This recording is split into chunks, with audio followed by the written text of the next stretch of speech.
In our last episode, we watched the catastrophic fall of Baghdad in 1258. The world's greatest center of learning was wiped out in a matter of days. And the force behind that destruction? A nomadic army that came out of nowhere to forge the largest contiguous land empire in human history. Today we're looking at the Mongols. How did a collection of scattered, constantly warring tribes from the freezing steppes of East Asia unite to conquer China, crush Central Asia, terrorize Europe, and dismantle the Islamic Golden Age? More importantly, how did an empire that unstoppable collapse just as fast as it rose? To understand the rise of the Mongols, you only need to understand one name, Temüjin, better known to history as Genghis Khan, sometimes also called Genghis Khan. Born in the mid-12th century, Temüjin's early life was a nightmare. His father was poisoned by a rival tribe, his family was abandoned to starve, and his young bride was kidnapped. In the brutal world of the Mongolian steppe, you either become a victim or a predator. Temüjin chose to become a predator. But he didn't just rely on raw violence, he was a political genius. Traditionally, nomadic tribes fought based on bloodlines and clan loyalty. Genghis Khan completely shattered that rule. He promoted people based on merit and on absolute loyalty and skill, rather than who their father was. He executed the tribal aristocrats and integrated the common warriors into his own army. By 1206, he had done the impossible. He united the warring tribes. They gathered at a grand assembly and granted him the title Genghis Khan, meaning universal ruler. And then the war machine was turned outward. The Mongol army was a military marvel. Every single soldier was a horse archer. They could ride for days, sleeping in the saddle, and shoot deadly accurate arrows at full gallop. They mastered psychological warfare. If a city surrendered to them, they were usually spared, taxed, left alone.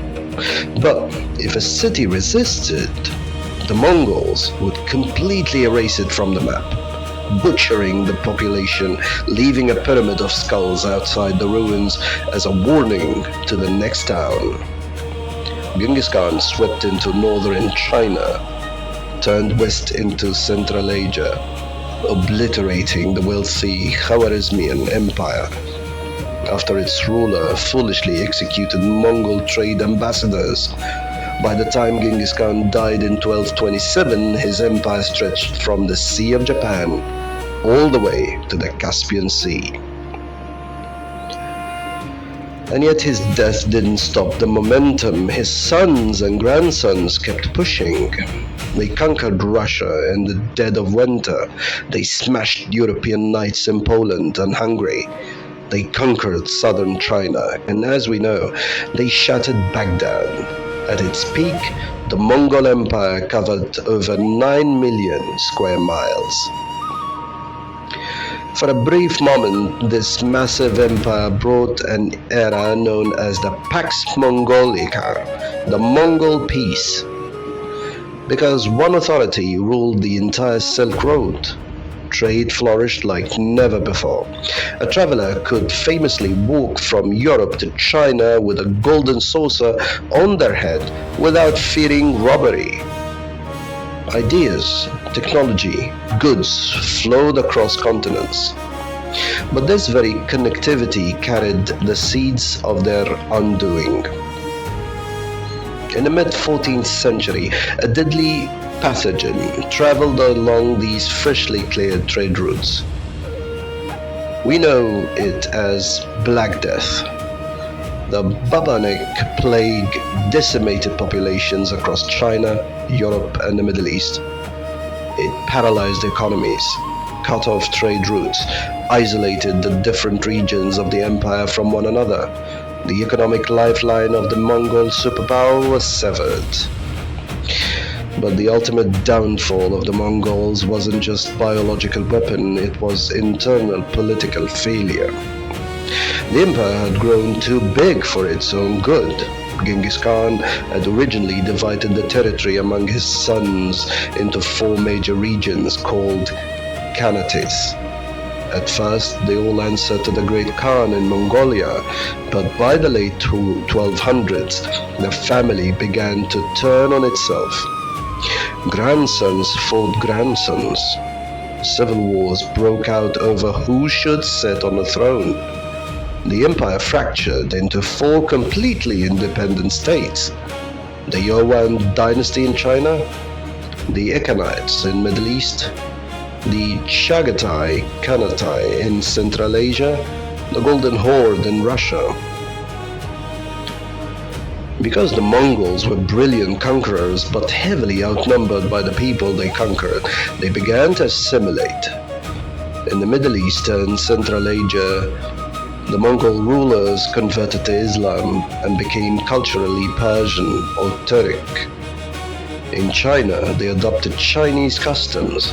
They stopped being Mongols. They became local rulers. And one by one, the dominoes fell.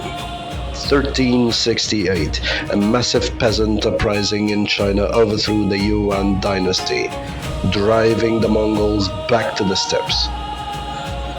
In the Middle East, the Akhanites collapsed due to the succession crises and plague. In Russia, the Golden Horde slowly fractured until local Slavic princes, led by Moscow, finally broke free of their control.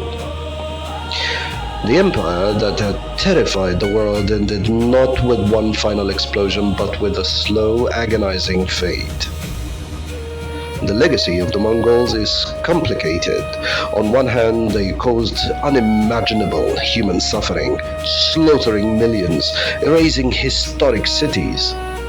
On the other hand, they broke down the walls between Eastern and Western civilizations, mapping out the trade networks, and the world eventually led to the modern, globalized world.